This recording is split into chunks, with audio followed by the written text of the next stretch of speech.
মেয়ে এসএসসি পরীক্ষা দিবে।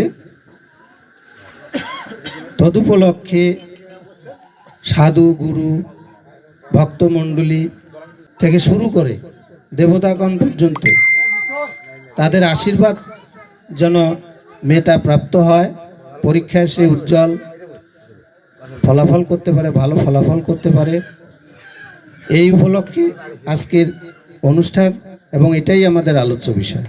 তাহলে আশীর্বাদটা আমরা কিভাবে পাবো? মূলত কথা হলো যে আশীর্বাদ আমরা কিভাবে পাবো, কার আশীর্বাদ? এই যে আশীর্বাদ, আশীর্বাদ নেওয়ার জন্যই কিন্তু আমাদের আপনাদের সকলেরই এখানে আসা। তো আমরা সনাতন ধর্মাবলম্বী যারা ভক্তমণ্ডলী রয়েছি, আমরা চিরাচরিত নিয়মে সকলেই জানি, সনাতনকে জানি, এবং বিভিন্ন অনুষ্ঠানে বিভিন্ন আলোচনায় বক্তারা সনাতন সম্পর্কে বিভিন্ন ধরনের বক্তব্য দিয়ে থাকে।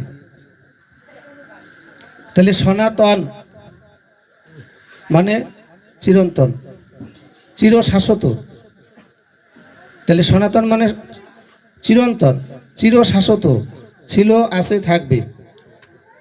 তাহলে এই জিনিসগুলো আমরা কিন্তু মধ্যখানে অনেকটাই আমরা ভুলে গেছি। আমরা আগে দেখেছি যে মুনি ঋষিদের আশ্রমে যখন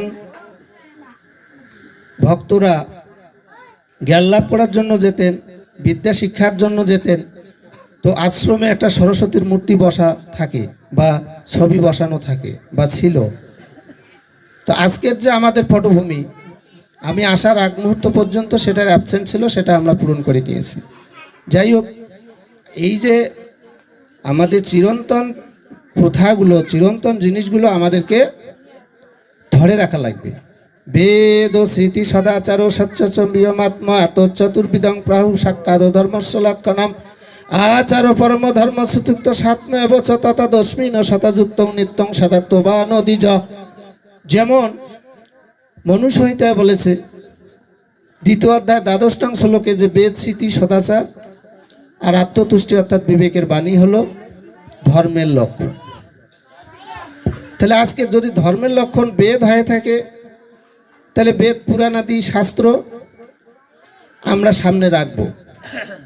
এটা আমাদেরকে রাখতে হবে, কারণ এটাই আমাদের ধর্ম, এটাই আমাদের মূল বস্তু। স্মৃতি মুনি ঋষিরা আমাদের